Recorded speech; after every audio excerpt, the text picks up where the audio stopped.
ครับเรียนท่านประธานสภาที่เคารพครับผมพิจารณ์ชวพัฒนาวงศ์ผู้แทนราษฎรแบบบัญชีรายชื่อพรรคก้าวไกลเมื่อสักครู่ครับท่านประธานก็ได้ฟังท่านนายกนะครับลุกขึ้นมาตอบก่อนที่ผมจะขึ้นอภิปรายซึ่งก็ต้องบอกว่าผมคงจะมีคำจำกัดความเดียวครับว่าเกินเยียวยาเหลือเกินครับท่านประธานคืออย่างการขึ้นสไลด์นะครับพรรคเพื่อนบ้านผมเนี่ยมันแสดงถึงสามัญสำนึกและตรรกะที่วิบัติมากครับมันเกี่ยวอะไรกันครับว่าใครในอดีตที่ไหนจะทุจริตคอร์รัปชันแต่ประเด็นมันคือว่าท่านน่ะแก้ไขปัญหาทุจริตคอร์รัปชันอย่างไรตัวท่านเองเข้าไปร่วมด้วยหรือเปล่ามันต้องตอบครับไม่ใช่ไปโบยแบบนี้นะครับเมื่อสักครู่ท่านอมรรัตน์นะครับก็ถามท่านอมรรัตน์ก็ถามนะฮะว่าตกลงแล้วเนี่ยที่เคยให้ความเห็นว่าไม่เห็นด้วยกับการนิรโทษกรรมแล้วนิรโทษกรรมตัวเองทำไมหลังรัฐประหารเนี่ยก็ไม่ตอบนะครับก็หวังว่านะครับเดี๋ยวหลังการอภิปรายของผมนะครับและคุณปฏิพัฒน์นะครับซึ่งก็จะเป็นเนื้อเน้นลงเรื่องกลาโหมนะครับก็อยากจะให้รัฐมนตรีว่าการกระทรวงกลาโหมมาตอบเองนะครับไม่ต้องให้พี่ช้างของผมมาตอบครับท่านประธานครับการอภิปรายของผมในวันนี้นะครับจะเป็นการพูดถึงเหตุการณ์เรือหลวงสุโขทัยที่อับปางลงก็ต้องขอโอกาสนะครับที่จะใช้เวลาในช่วงต้นที่จะแสดงความเสียใจต่อครอบครัวของผู้ที่สูญเสียทุกท่านแล้วก็ต้องบอกว่าหากผมอภิปรายอะไรที่ไปกระทบกระเทือนต่อท่านทั้งหลายก็ต้องกราบขออภัยครับผมมีเพียงแต่ความปรารถนาดีและความตั้งใจจริงครับที่อยากจะถอดบทเรียนและไม่อยากให้เหตุการณ์แบบนี้เกิดขึ้นอีกในอนาคตท่านประธานครับตลอด4 ปีที่ผ่านมานะครับพรรคก้าวไกลได้อภิปรายหลายเรื่องหลายราวเกี่ยวกับกระทรวงกลาโหมโดยเฉพาะที่เกี่ยวกับเรื่องทุจริตคอร์รัปชันแต่ก็อย่างที่ทนายกลุกขึ้นมาตอบนี่แหละครับเราไม่เคยเห็นครับถึงการทำอะไรเปลี่ยนแปลงอะไรที่ผ่านมาไม่มีการแสดงออกของพลเอกประยุทธ์ที่เห็นให้ว่าเราจะพยายามที่จะมีความพยายามที่จะแก้ไขตรวจสอบหรือทำให้ประชาชนเนี่ยคลายข้อสงสัยไม่มีเลยครับและนั่นจึงมาซึ่งเหตุการณ์โศกนาฏกรรมครั้งใหญ่ล่าสุดครั้งนี้ที่ฆ่าชีวิตทหารเรือไปถึง24 นายและสูญหาย5 นายพูดแบบนี้นะครับท่านประธานพี่น้องประชาชนอาจจะสงสัยครับว่าไอ้เรื่องเรืออับปางไปเกี่ยวอะไรกับการทุจริตคอร์รัปชันวันนี้นะครับผมจะไล่เลียงให้ท่านประธานและพี่น้องประชาชนฟังครับว่าเรื่องมันเป็นยังไงแล้วลองถามตัวเองดูครับว่าสิ่งที่ผมเล่านั้นมันคือความบกพร่องโดยสุจริตหรือเป็นความจงใจบกพร่องจากการทุจริตทีละเล็กทีละน้อยจนแม้แต่ผู้กระทำผิดก็คงคาดไม่ถึงครับว่ามันจะนำมาซึ่งความสูญเสียมากมายมหาศาลขนาดนี้และพลเอกประยุทธ์จันทร์โอชาต้องรับผิดชอบครับท่านประธานครับจากเหตุการณ์เรือหลวงสุโขทัยอับปางนั้นนะครับที่ผ่านมาสังคมมีการพูดถึงความเป็นไปได้อยู่3 สาเหตุด้วยกันครับสาเหตุที่1ครับคือความผิดของมนุษย์หรือ human error สาเหตุที่2ครับก็คือสภาพอากาศคลื่นลมทะเลต่างๆและสาเหตุที่3คือสภาพความพร้อมรบของเรือหลวงสุโขทัย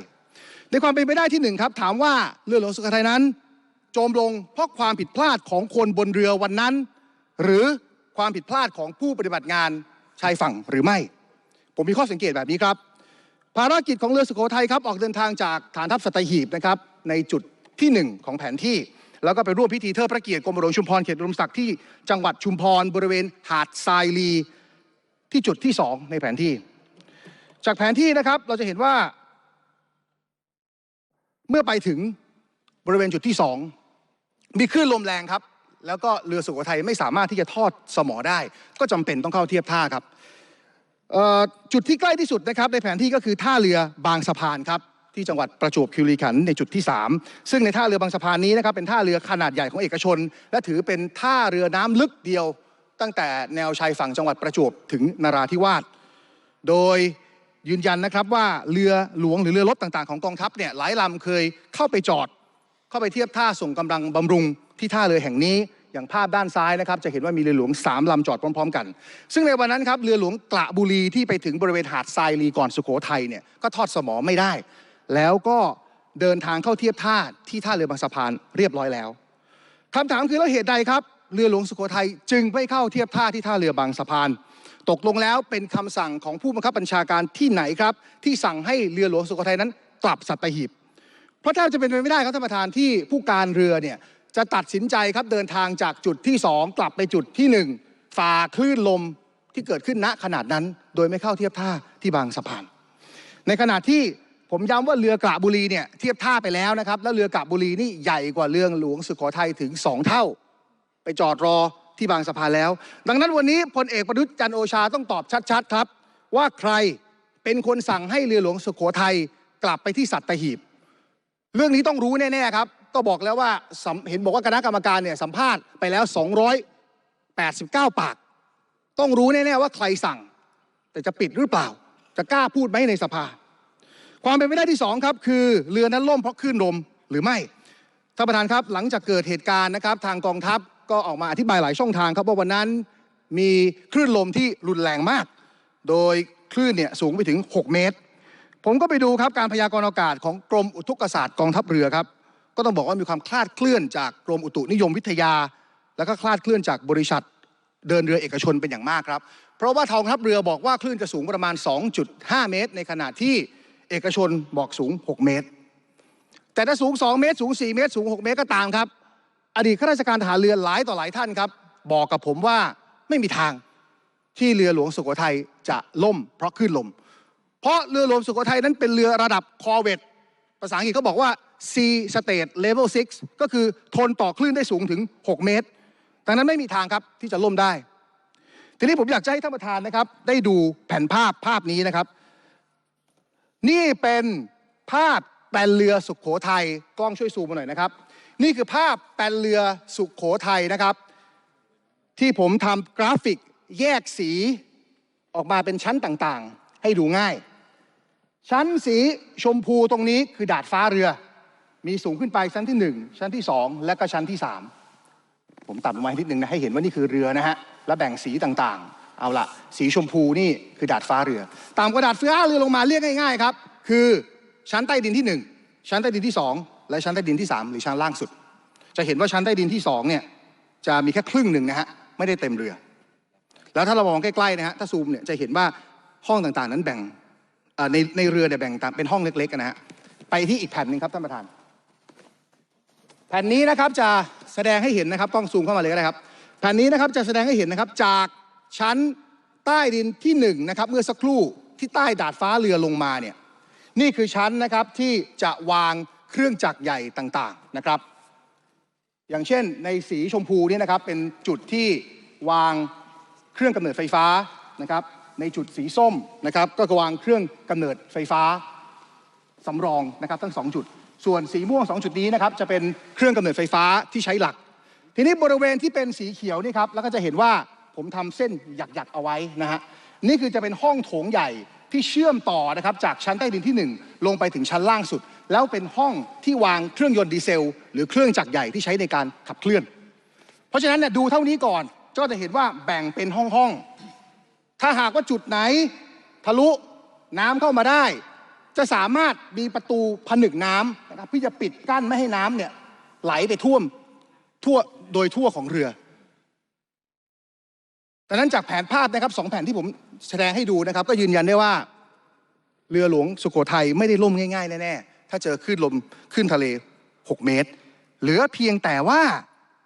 เรือจะไม่ได้อยู่ในสภาพที่ใช้งานได้เป็นต้นว่าประตูผนึกน้ำใช้การไม่ได้ซีนยางขอบประตู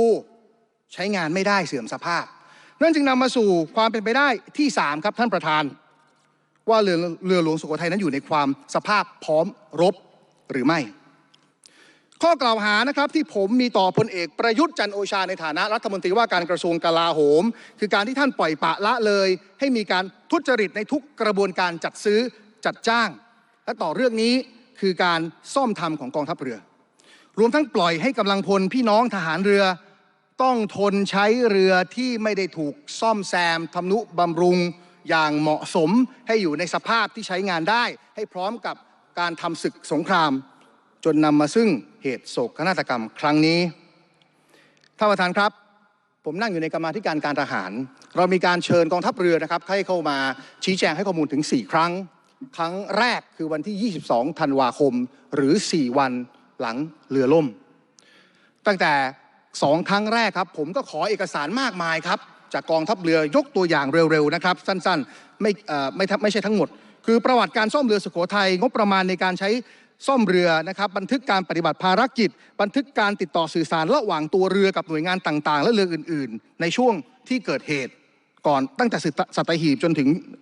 ช่วงที่ระบบสื่อสารใช้งานไม่ได้นะครับแล้วก็รายงานตรวจสอบความพร้อมของเรือครับก่อนที่จะออกเรือจากสัตหีบทั้งหมดนี้เราไม่ได้เอกสารสิ่งที่ได้นะครับมีอยู่2อย่างคืออัตรากำลังพลและประวัติการบรรจุกำลังพลของเรือสุโขทัยแล้วก็เอกสารประเมินอากาศท่านประธานครับเป็นเวลาเกือบ2 เดือนครับกองทัพเรือก็ยังคงตอบว่ายังรวบรวมเอกสารอยู่ยังดีครับท่านประธานที่มีข้าราชการทหารนะครับส่งเอกสารมาให้ผมนะครับท่านประธานครับในมือผมนี้คือเอกสารการซ่อมเรือสุโขทัยที่ซ่อมในช่วงเดือนพฤษภาคมปี2561จนถึงมกราคมปี2564รวม300กว่าหน้างบประมาณกว่า60ล้านบาทผมถามว่าเอกสารแบบนี้ครับแบบนี้เนี่ยมีอยู่แล้วทำไมกองทัพเรือไม่ส่งให้กรรมาธิการการทหารเปิดลิ้นชักมาก็มีแล้วแต่ทำไมไม่ส่งพอผมได้มาอ่านในรายละเอียดครับท่านประธานก็ถึงบางอ้อครับคือต้องการปกปิดข้อมูลจากผู้แทนราษฎรต้องการปกปิดความผิดของตนในการซ่อมบำรุงท่านประธานครับหากเราไล่เรียงนะครับตามเอกสารนี้เราจะพบว่าเรือหลวงสุโขทัยนั้นแม้ว่าซ่อมแล้วส่งมอบแล้วผมย้ำว่าซ่อมแล้วนะฮะก็ยังมีหลายจุดที่มีปัญหาตั้งแต่จุดเล็กๆไปจนถึงจุดใหญ่ๆจนผมกล้าพูดได้เลยครับว่านี่ไม่ใช่ความบกพร่องโดยสุจริตแต่เป็นความจงใจบกพร่องเป็นการทุจริตในการซ่อมทำเป็นการแบ่งกันกินทีละคำคนละส่วนจนผมไม่แน่ใจครับว่าตกลงแล้วนี่คือเรือรบหรือขนมเค้กครับท่านประธานไปที่ตัวแรกครับสมอเรือในเอกสารระบุครับว่าเมื่อทดสอบการใช้งานจริงในเรือหลังการซ่อมปรากฏว่ามอเตอร์ฝั่งขวาขัดข้องครับมีอาการหยุดทำงานในบางจังหวะเนื่องจากเกิดสภาวะโอเวอร์โหลดมอเตอร์เลยตัดการทำงานบางท่านอาจจะบอกว่าแค่สมอเรือไปเกี่ยวอะไรกับเรือล่มลองฟังต่อครับท่านประธานครับในสไลด์ถัดไปครับในสไลด์ถัดไปมีที่ขีดเส้นแดงเอาไว้นะครับคือมาตรวัดแรงดันต่างๆที่ใช้ในเรือหลวงสุโขทัยใช้การไม่ได้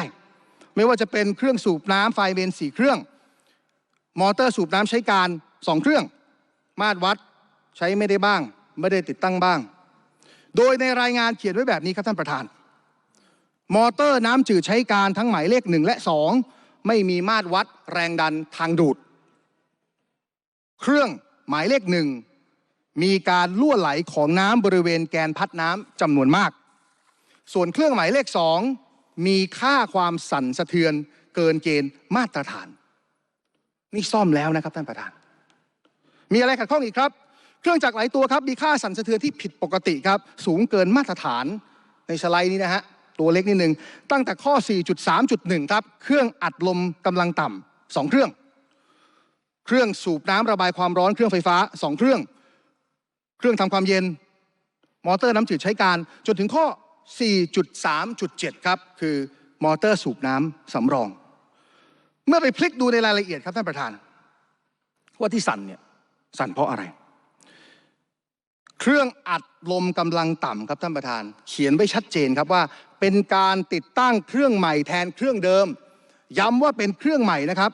แล้วทำไมถึงพบแรงดันที่สั่นสะเทือนผิดปกติล่ะครับอันนี้ชัดเจนครับท่านประธานครับคือการแรงสั่นไม่ได้เกิดขึ้นจากเครื่องแต่เกิดจากคุณภาพในการติดตั้งครับคือติดตั้งไม่ดีติดตั้งไม่ได้สมดุลเครื่องมันก็เลยสั่นแล้วก็มาเขียนรายงานสรุปแบบนี้ซ่อมเสร็จแล้วก็มาเขียนว่าเครื่องสั่นผิดปกติมันได้เหรอครับท่านประธานผมย้ำอีกครั้งครับว่านี่คือสภาพภายหลังการซ่อมนะครับทำไมซ่อมตั้งแต่ปี61ถึง64ยังมีปัญหาแบบนี้คนมีหน้าที่ซ่อมยังไงแล้วคนมีหน้าที่ตรวจรับได้อย่างไร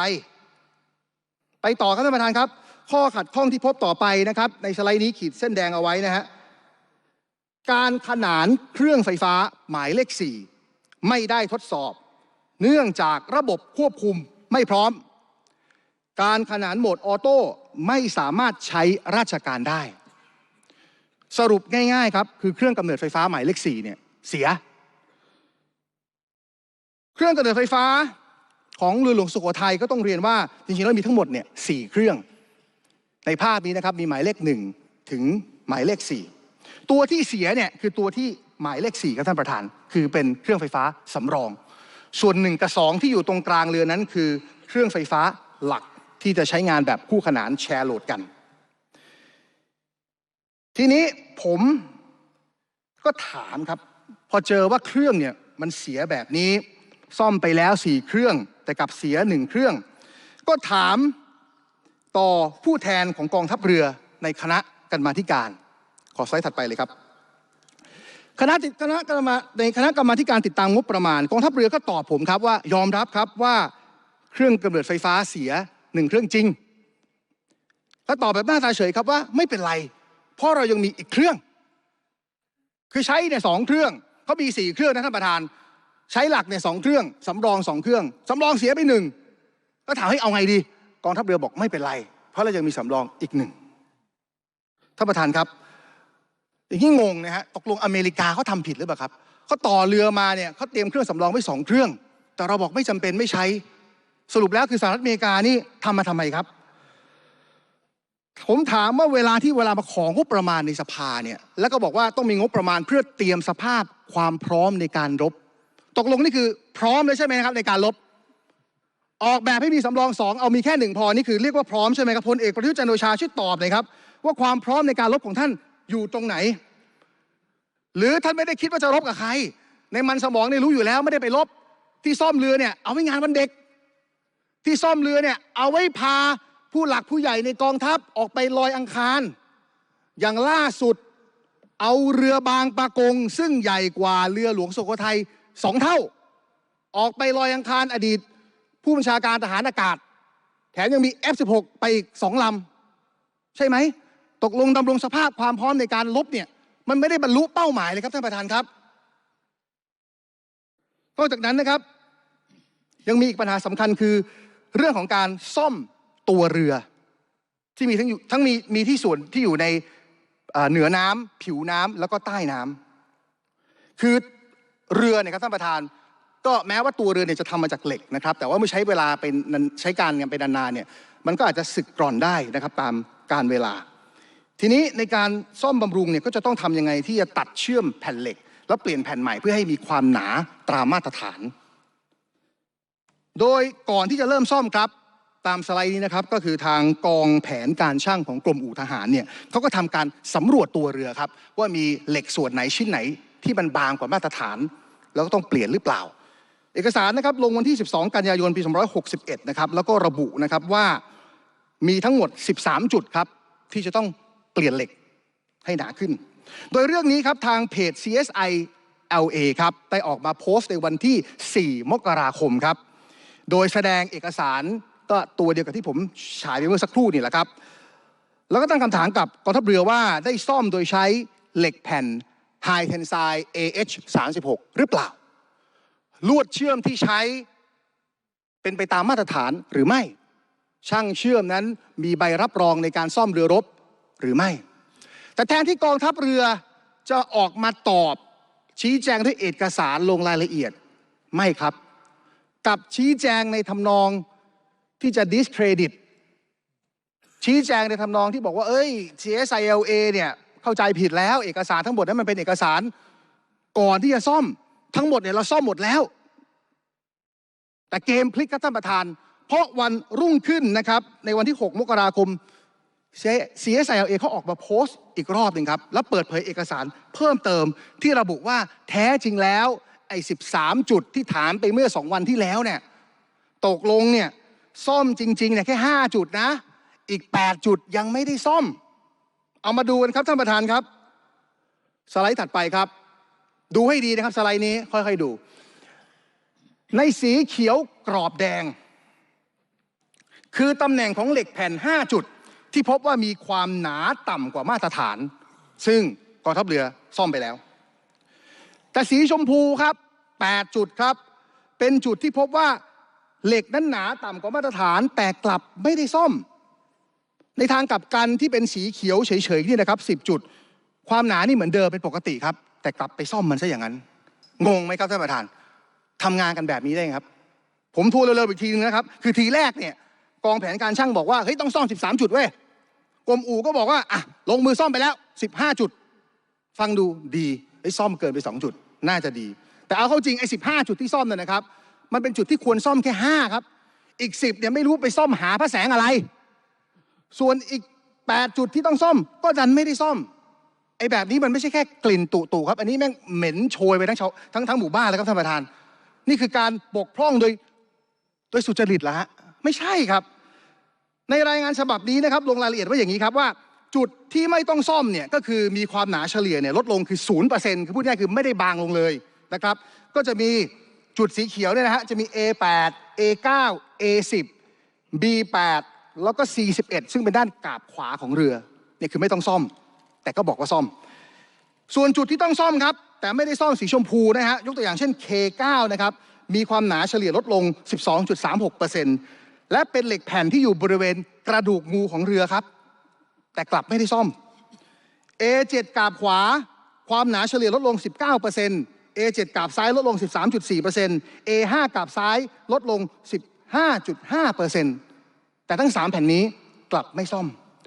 ท่านประธานครับทั้ง3จุดนี้นะครับทั้ง K6 A7 A5 ที่ยกขึ้นมาเนี่ยเพราะว่ามีความสำคัญต่อความเป็นความตายของเรืออย่างมากถ้าหากว่าเกิดรอยร้าวเกิดรูรั่วเพราะอะไรครับดูสไลด์ถัดไปครับกาบขวาของเรือครับถ้าจำกันได้นะฮะแผ่นที่ผมโชว์ไปเมื่อสักครู่นะครับที่เราแสดงให้เห็นว่าเครื่องยนต์อยู่ตรงไหนในกรณีกาบขวาของเรือเนี่ยถ้า K6 และ A7 รั่วขึ้นมาน้ำก็จะไหลเข้าไปหาเครื่องยนต์ดีเซลและเครื่องกำเนิดไฟฟ้าทันทีสไลด์ถัดไปครับกาบซ้าย K6 A5 และ A7 ที่ไม่ได้ซ่อมก็เหมือนกันครับท่านประธานครับก็จะสามารถไหลเข้าท่วมเครื่องยนต์ดีเซลและเครื่องกำเนิดไฟฟ้าได้คำถามคือกองทัพเรือทำงานกันยังไงครับมี8จุดที่ไม่ได้ซ่อมตรวจรับงาน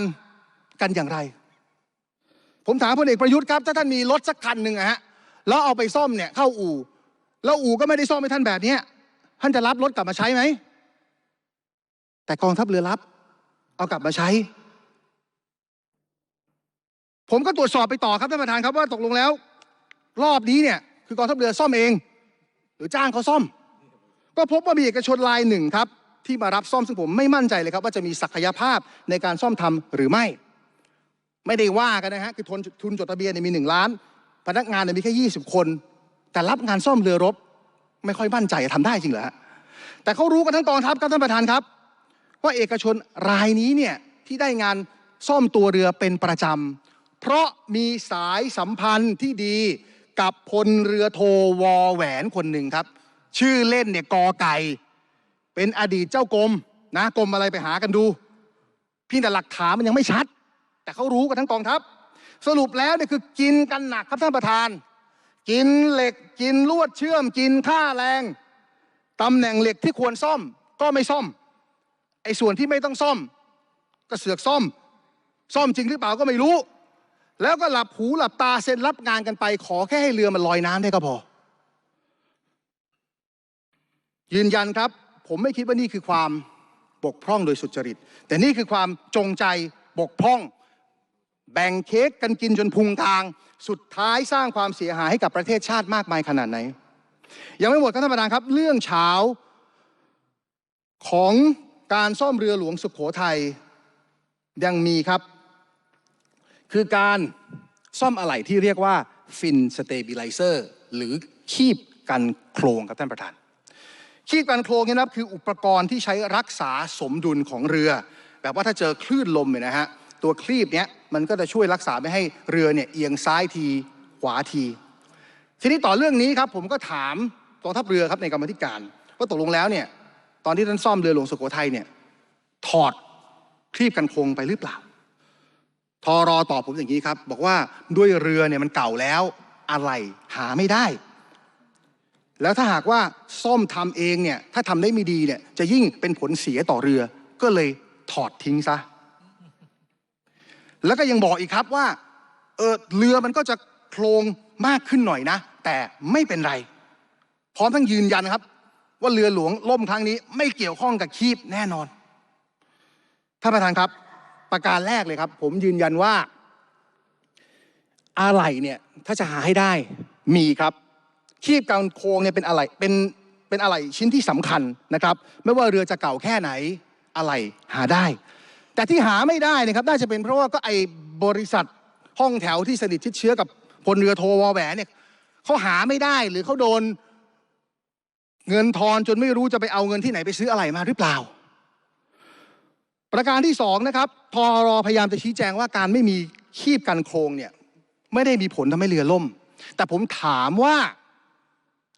ถ้าไม่มีคีบกันโครงเนี่ยเรือมันโครงมากกว่าเดิมหรือเปล่าในสภาพที่มีคลื่นลมแรงเนี่ยแทนที่เรือมันจะโครงน้อยลงอ่ะมันกลับโครงมากขึ้นแล้วมันทำให้ประสิทธิภาพในการทำงานของกำลังพลบนเรือณวันที่18ธันวาคมเนี่ยมันลดลงใช่ไหมและที่สำคัญครับท่านประธานเราต้องอย่าลืมนะครับว่าเรือหลวงสุโขทัยเนี่ยคือเรือรบเป็นเรือที่มีคุณค่าทางยุทธการสูงลบได้3 มิติ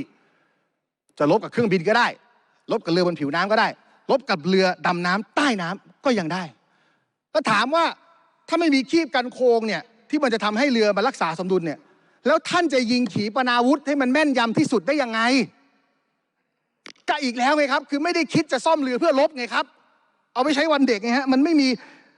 mindsetที่จะคิดว่าเราจะต้องซ่อมเรือยังไงให้มีความสามารถในการรบสูงสุดงบประมาณมหาศาลที่อ้างว่าใช้ไปเพื่อดำรงสภาพความพร้อมในการรบสุดท้ายแล้วไม่ได้บรรลุวัตถุประสงค์ครับท่านประธานมาสู่ปัญหาสุดท้ายในเรื่องของความพร้อมของเรืออย่างที่เราทราบกันครับว่าถ้าน้ำไม่เข้าเรือก็ไม่ล่มเหมือนกับถ้าหัวใจไม่หยุดเต้นคนก็ไม่ตายประมาณนั้นนะทีนี้ถามว่าเรือเข้ามาในห้องเครื่องทางใต้ท้องเรือเนี่ยมันจะมาได้ทางไหนผมตั้งสมมติฐานอย่างนี้ครับว่าสมมติน้ำไม่ได้มาทางดาดฟ้าสมมติน้ำไม่ได้เข้าทางผนังเรือที่จะทะลุได้มันจะเหลือทางเดียวครับที่น้ำเข้าได้คือเข้าทางท้ายเรือครับเข้าทางสิ่งที่เขาเรียกว่าแบริ่งรองรับเพลาจักรแบริ่งรองรับเพลาจักรครับคืออุปกรณ์ชิ้นหนึ่งครับที่มีลักษณะคล้ายๆกับเหล็กทรงกลมที่ด้านในเนี่ยมียางมีท่อยางอยู่แล้วมันก็จะเอาไว้ใช้โอบอุ้มนะครับแกนเพลาสีเทาในภาพเอาไว้อีกทั้งยังทำหน้าที่ที่จะเป็นตัวอุดช่องใต้ท้องเรือไม่ให้น้ำไหลย้อนเข้าไปสู่ตัวเรือได้ตรงบริเวณเส้นประสีเขียวจากรายงานผลการซ่อมเรือนะครับก็พบว่าแบริ่งเพลาจักรนั้นอยู่ในสภาพการใช้งานปกติแต่ท่านประธานครับผมไม่อาจจะมั่นใจได้เลยครับว่าแบริ่งเพลาจักรของเรือหลวงสุโขทัยนั้นจะถูกซ่อมตามวงรอบที่เหมาะสมและใช้อะไหล่ที่มีมาตรฐานจริงหรือไม่แต่ที่ผมทราบแน่ๆคือการซื้ออะไหล่ชิ้นนี้ของกองทัพเรือนั้นมีความไม่ชอบมาพากลแน่นอนครับผมมีหลักฐานว่าเรือรบของกองทัพเรืออย่างน้อย2 ลำครับคือเรือหลวงศรีชังและเรือหลวงรัตนโกสินทร์มีการซื้ออะไหล่เพลาแบริ่งตั้งแต่ปี2560แต่มาถึงจนป่านนี้ปาเข้าไป6 ปีครับยังไม่ซ่อมครับอะไหล่ตัวนี้ยังนอนค้างอยู่ในโกดังของกองทัพเรืออย่างกรณีของเรือหลวงศรีชังครับปี2560ครับซื้ออะไหล่ชิ้นนี้เนี่ย2 ชิ้นด้วยกันนะครับเพลาแบริ่งเนี่ยมูลค่า 2.4 ล้านบาทแต่ทีนี้พอตอนตรวจรับครับตามภาพก็จะพบว่าไอ้ด้านในของมันเนี่ยที่มันควรที่จะเรียบเนียนนะฮะเพราะมันจะต้องไปสีกับตัวเพลาเนี่ยนะครับไม่งั้นจะทำให้เพลาสึกเนี่ยมันจะต้องเรียบเนียนมากแต่ก็ปรากฏว่ามีแผลเต็มไปหมดครับด้านในแต่แทนที่กองทัพเรือจะรีเจ็คครับคือคืนผู้รับเหมาไปไม่รับของก็รับไว้ซะอย่างนั้นครับสงสัยว่าเงินทอนมันจะเยอะครับท่านประธานทีนี้พอรับมาช่างซ่อมทำไงอ่ะซ่อมไม่ลงครับไม่กล้าซ่อมเพราะรู้ว่าซ่อมไปเนี่ยจะมีปัญหาก็เลยผ่านมา6 ปีครับก็นอนรอไว้อย่างนั้นไม่มีใครมาเปลี่ยน คงต้องตั้งคำถามกับพลเอกประยุทธ์แล้วล่ะครับว่าทำไมพวกท่านถึงจ้องจะกินกันอะไรทุกส่วนทุกชิ้นขนาดนี้การบำรุงรักษาก็ไม่ได้มาตรฐานอะไรที่ควรเปลี่ยนก็ไม่เปลี่ยนผู้รับเหมาที่ควรจ้างก็ไปจ้างบริษัทดีๆไปจ้างบริษัทห้องแถวที่ไหนก็ไม่รู้สุดท้ายผมบอกท่านประธานครับอีกครั้งหนึ่งว่าเนี่ยขนมเค้กครับไม่ใช่เรือรบนอกจากนี้ครับในเรื่องการซ่อมเราพบครับว่าในปีงบประมาณ2566เรือหลวงสุโขทัยนั้นรอซ่อมอยู่19รายการงบประมาณ 16.25 ล้านบาทงานซ่อมที่ใหญ่ที่สุดนะครับจะเป็นการซ่อมเกียร์ฝั่งซ้ายมูลค่า 7.5 ล้านบาทท่านประธานครับผมนึกไม่ออกเลยครับว่าเรือที่รอซ่อมเกียร์และรายการอื่นๆรวมกัน19รายการเนี่ยออกไปปฏิบัติภารกิจได้ยังไงทำไมไม่จอดเทียบท่าหรือจอดในอู่รอซ่อมนี่เป็นหลักฐานชัดเจนครับว่าเรือหลวงสุโขทัยเนี่ยไม่ได้อยู่ในสภาพพร้อมรบอย่างที่มันควรจะเป็นนอกเหนือนะครับจากความไม่พร้อมรบของตัวเรือแล้วเรือหลวงสุโขทัยยังไม่พร้อมรบในเรื่องของอัตรากำลังพลอีกครับกำลังพลทั้งหมดต้องมี97อัตราว่างไป22อัตราครับยกตัวอย่างนะครับตำแหน่งช่างกล4อัตราตำแหน่งนายช่างกลนายทหารไฟฟ้าผู้ช่วยนายทหารไฟฟ้าสารั่งเรืออีกอย่างละ1อัตราและตำแหน่งที่สำคัญที่สุดครับที่ว่างไปคือต้นกลครับหรือหัวหน้าวิศวกรยืนยันนะครับว่าในวันที่เรือหลวงสุโขทัยนั้นเกิดเหตุล่มอับปางลงไม่มีต้นกลเรืออยู่บนเรือในวันนั้นต้นกลเรือนี้มีหน้าที่ที่จะควบคุมดูแลรักษาเครื่องยนต์เครื่องจักรใหญ่ใต้แนวน้ำทั้งหมดและแน่นอนครับว่าต้นกลเรือจะเป็นบุคลากรที่มีความสำคัญอย่างมากในการที่จะช่วยตัดสินใจในยามที่เกิดเหตุฉุกเฉินพลเอกประยุทธ์ตอบผมหน่อยครับว่ามันเกิดอะไรขึ้นครับที่เรือหลวงสุโขทัยเว้นว่างบรรจุตำแหน่งต้นกลเรือมาถึง18เดือนผู้บังคับบัญชาอนุมัติให้เรือหลวงสุโขทัยนั้นออกไปปฏิบัติภารกิจได้อย่างไรโดยไม่มีต้นกลท่านประธานครับผมต้องเรียนว่าไม่ใช่เพียงเรือหลวงสุโขทัยเท่านั้นนะครับที่ไม่มีความพร้อมรบเรืออื่นๆก็เช่นกันเราเห็นปัญหานี้ครับจากการที่มีการขอเข้ามาซ่อมบำรุงเป็นการด่วนของเรือหลวงนเรศวรและเรือหลวงตากสินสไลด์ถัดไปครับที่พบความขัดข้องพบความชำรุดในหลายส่วนหลังจากที่ออกไปปฏิบัติภารกิจค้นหาผู้สูญหายเรือหลวงสุโขทัยไม่ถึง10วันตามสไลด์นะครับท่านประธานนี่คือหนังสือนะครับขอรับการซ่อมแซมของเรือหลวงนเรศวรต่อกรมอู่ทหารเรือเขียนชัดเจนนะครับว่าตรวจพบการชำรุดของเครื่องจักรใหญ่ดีเซลหมายเลข2รอบเครื่องไม่คงที่พบว่าท่อน้ำมันแตกชำรุดและเครื่องไฟฟ้าหมายเลข4พบท่อน้ำมันเชื้อเพลิงชำรุดย้ำนะครับนี่คือชำรุดจากการออกไปปฏิบัติภารกิจค้นหาผู้สูญหายจากเรือสุโขทัยไม่ถึง10วันยังไม่ได้ไปรบกับใครนะฮะแค่ออกไปหากำลังพลส่วนเรือหลวงตากสินครับก็พบปัญหามากมาย9รายการครับผมอ่านให้ฟัง 2-3 รายการนะครับอย่าง2รายการแรกเนี่ยคือพัดน้ำจืดและพัดน้ำทะเลของเครื่องจักรใหญ่ดีเซลหมายเลข2ชำรุดมีทั้งน้ำจืดและน้ำทะเลไหลออกมาขนาดเดินเครื่องข้อที่3ครับไฮโดรสแตติกปั๊มของเกียร์ด้านซ้ายมีน้ำมันรั่วไหลออกมาขนาดเดินเครื่องโดยที่เรือทั้ง2ลำนี้ครับตอนที่ขอรับการซ่อมเนี่ยก็แจ้งว่าจะขอไปซ่อมที่ท่าเรือบางสะพานจังหวัดประจวบแปลว่าอะไรครับแปลว่านี่เป็นการชำรุดที่เกิดขึ้นและต้องรีบซ่อมเป็นการด่วนครับไม่สามารถที่จะเดินเรือกลับไปที่ฐานทัพเรือสัตหีบได้และย้ำอีกครั้งครับว่าไม่ได้ไปรบกับใครนะฮะแค่ค้นหาผู้สูญหายเรือก็พังแล้วครับท่านประธานครับจากข้อมูลทั้งหมดนะครับที่ผมได้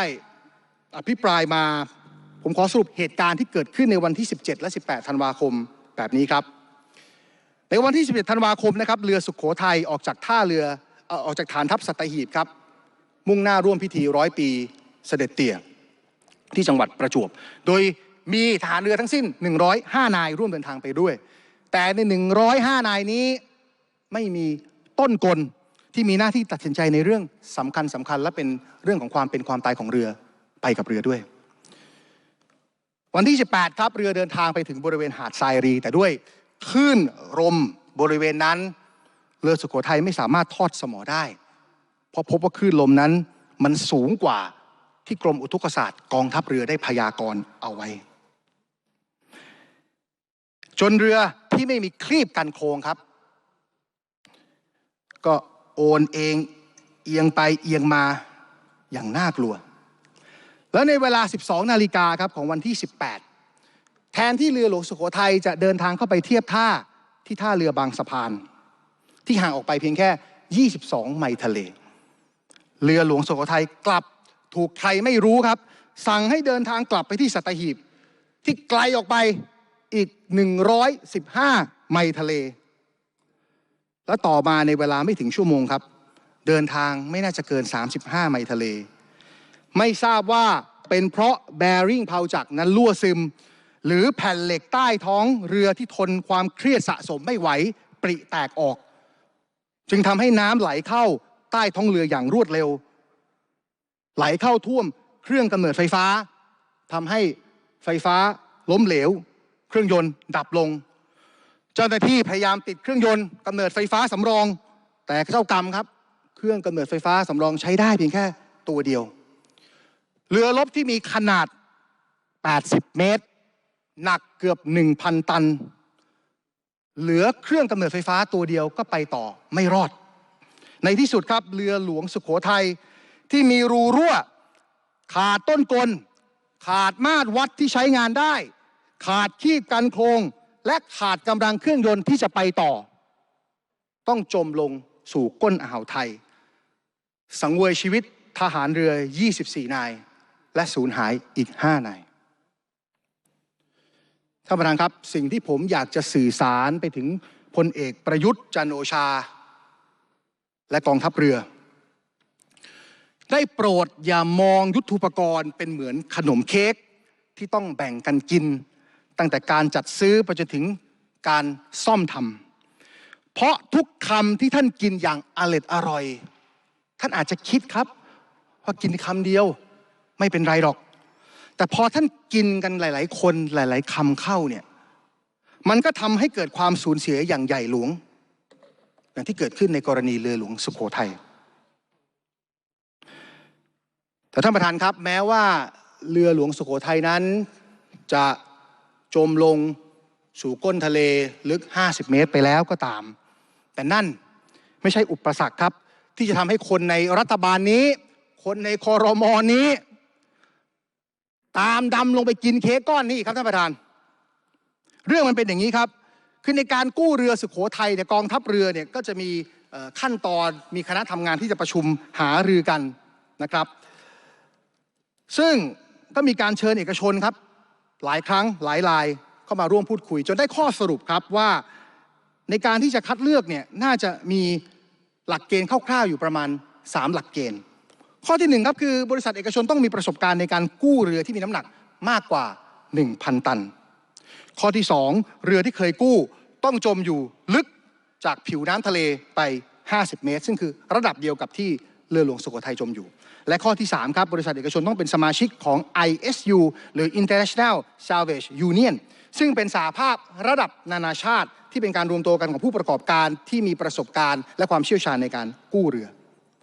โดยเงื่อนไขสำคัญในการทำงานครั้งนี้ครับคือกู้เรือแล้วต้องไม่สร้างความเสียหายใดๆให้กับตัวเรือมิฉะนั้นแล้วเนี่ยเราจะแยกไม่ถูกครับว่าเรือนั้นเสียหายจากการกู้หรือเสียหายอยู่ก่อนที่จะอับปางลงจากเงื่อนไขทั้ง3 ประการครับมีเอกชนเกือบ30 รายครับทั้งในและต่างประเทศต่างแสดงความสนใจแล้วก็เข้ามาเสนอราคาเสนอวิธีการกู้แตกต่างกันไปครับมีตั้งแต่200 ล้านจนถึง700 ล้านไม่ว่าจะเป็นบริษัทจากเกาหลีใต้ครับที่มีคุณสมบัติตรงตามเงื่อนไขทั้ง3 ข้อ หรือจะเป็นบริษัทจากเนเธอร์แลนด์ครับที่เคยกู้เรือขนส่งสินค้าน้ำหนักมากกว่า 10,000 ตันหรือจะเป็นบริษัทจากสหรัฐอเมริกาครับที่เคยกู้เรือดำน้ำของประเทศอินเดียมาแล้วแต่อย่างไรก็ตามครับท่านประธานครับดูเหมือนว่าจะมีบริษัทไทยอยู่บริษัทหนึ่งครับที่ดูทรงแล้วน่าจะได้งานกู้เรือครั้งนี้ไปแน่ๆเพราะแม้ว่าบริษัทนี้จะไม่มีคุณสมบัติใดๆเลยที่กล่าวมาใน3ข้อเมื่อสักครู่แต่บริษัทนี้มีคุณสมบัติพิเศษที่เหนือกว่าทุกบริษัทที่เข้ามาครับคืออะไรครับทราบไหมครับท่านประธานครับคือบริษัทนี้ได้รับการรับรองจากพลเอกประวิตรวงษ์สุวรรณครับเหรียญหลวงพ่อประวิตรนี่ไม่เชื่ออย่าลบหลู่นะครับศักดิ์สิทธิ์จริงๆครับอยากได้งานไหนงานนั้นต้องได้นอกจากจะสามารถเสกเรือดำน้ำไม่มีเครื่องยนต์ได้แล้วยังมีอภินิหารครับกินเค้กใต้น้ำก็ทำได้ด้วยนั่นจึงเป็นความลำบากใจของคนทำงานครับท่านประธานจนเรื่องเนี่ยต้องมาเข้าหูของผู้แทนราษฎรพรรคก้าวไกลอย่างไรก็ตามครับท่านประธานครับจริงๆแล้วเรามีข้อเสนออีกข้อเสนอหนึ่งนะครับในการที่จะกู้เรือและเป็นข้อเสนอที่สมเหตุสมผลมากคือ US Navy หรือกองทัพเรือสหรัฐเนี่ยนะครับเขาเสนอที่จะช่วยกู้เรือให้ฟรีๆเพราะอะไรครับเพราะเรือสุโขทัยเนี่ยมันประกอบมาจากประเทศสหรัฐอเมริกาแล้วเขาเนี่ยก็อยากรู้ครับว่าตกลงแล้วเนี่ยไอเรือลำนี้มันจมเพราะอะไรเพราะที่ผ่านมาเนี่ยเรือเขาเนี่ยมีแต่จมเพราะการสู้รบสงครามหรือจมเพราะชนหินโสโครกไม่เคยเจอครับว่าเจอคลื่นทะเล6 เมตรแล้วจมแต่ว่าเขาก็มีข้อเสนอครับว่าไอ้ผลของการสืบสวนมาเนี่ยมันต้องเก็บเป็นชั้นความลับระหว่างกองทัพเรือไทยกับกองทัพเรือสหรัฐจะเปิดเผยไม่ได้เพราะผมฟังเขาเล่ามาแบบนี้ได้ยินมาแบบนี้ผมก็คิดทันทีเลยครับว่าแบบนี้กองทัพเรือไม่เอาแน่นอนครับเพราะกองทัพเรือจะต้องหาข้อเท็จจริงแล้วมาเปิดเผยกับพี่น้องประชาชนในสาธารณะแต่เข้าจริงมันไม่เป็นแบบนั้นครับท่านประธานมีการพูดกันครับในกองทัพเรือครับจริงเท็จอย่างไรไม่ทราบแต่บอกว่าเหตุผลที่กองทัพเรือนั้นไม่รับข้อเสนอของสหรัฐนั้นกลับกลายเป็นเพราะว่ากองทัพเรือเองกลัวว่าไอ้ชั้นความลับที่ตกลงกันไว้เนี่ยมันจะไม่เกิดขึ้นจริงแล้วเดี๋ยวภายหลังความลับจะเปิดเผยแล้วพอเปิดเผยออกมาแล้วเนี่ยมันขายขี้หน้ากองทัพเรือไทยครับถ้าเขารู้ว่าสุดท้ายแล้วไอ้ที่เรือมันล่มเนี่ยมันล่มจากความผิดพลาดของกองทัพเรือเสียเองผมได้ยินได้ฟังแบบนี้เศร้าเลยครับท่านประธานครับผมเป็นห่วงเหลือเกินว่าสุดท้ายแล้วเนี่ยในท้ายที่สุดพี่น้องประชาชนโดยเฉพาะครอบครัวผู้สูญเสียเนี่ยจะไม่มีโอกาสได้รับทราบถึงข้อเท็จจริงและเหตุผลสาเหตุที่ทำให้เรือหลวงสุโขทัยนั้นล่มสุดท้ายครับท่านประธานครับผมอยากจะกราบเรียนต่อท่านประธานผ่านไปยังพี่น้องประชาชนยืนยันนะครับว่าที่เรือสุโขทัยล่มเนี่ยหรือที่เรือสุโขทัยเนี่ยไม่ได้อยู่ในสภาพความพร้อมรบหรือพร้อมในการใช้งานนั้นเนี่ยไม่ได้เป็นเพราะกระทรวงกลาโหมได้งบประมาณน้อยเกินไปนะครับนี่เป็นเพียงหนึ่งตัวอย่างของการทุจริตแบ่งกันกินจนสร้างความเสียหายให้กับยุทโธปกรณ์จนนำมาสู่โศกนาฏกรรมครั้งใหญ่ผมยืนยันครับว่าไม่ว่าเราจะเพิ่มงบประมาณให้กับกระทรวงกลาโหมมากเท่าใดก็ตามแต่ตราบใดที่เรายังอยู่ภายใต้รัฐบาลปรสิตอยู่ภายใต้ระบอบ3 ป.เราก็ยังคงจะวนเวียนอยู่กับการทุจริตคอร์รัปชันระบบแบ่งกันกินแต่แล้วก็ปกปิดความผิดกันไปเราจะไม่มีวันที่จะมีกองทัพที่เข้มแข็งไม่มีกองทัพที่เคารพ